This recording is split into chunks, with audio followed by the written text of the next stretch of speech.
зборови на охрабрување. Ја слушате програмата Охрабрувачки зборови од авторот Дарлин Сала. Како да донесеш одлука? Неодамна некој ме праша: како одлучуваш кои можности во службата да ги прифатиш, а на кои да кажеш не?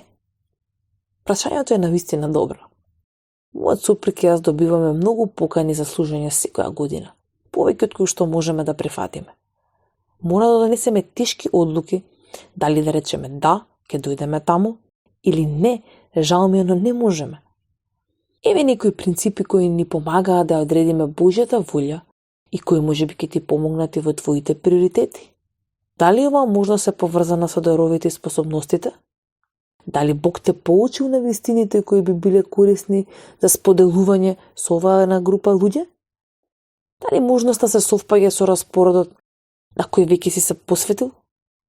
Но некој рече: Божјата волја е секогаш синхронизирана. Не мора да се преоптоваруваш до иритација за да го сториш тоа што тој сака да го сториш. Никогаш не донесува одлука без прво да се помолиш додека не добиеш мир во своето срце во однос на прифаќањето. Не донесува одлука само врз основа на големината на можност. Запомни, Исус им служил на поединците, како и на голема толпа народ.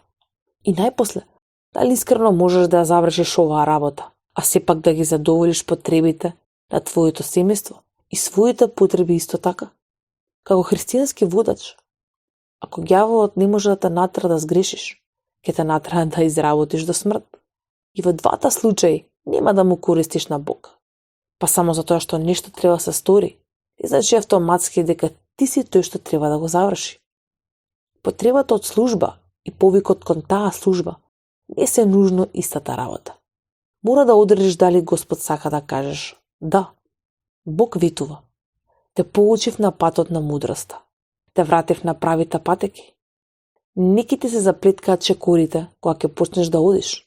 Ако се растрчаш, нема да се сопнеш. Изреки 4, 11 и 12 стих. Колку сум благодарен што вети дека ќе ме поучува. Ја слушнавте програмата Охрабрувачки зборови на македонски јазик од авторот Дарлин Сала.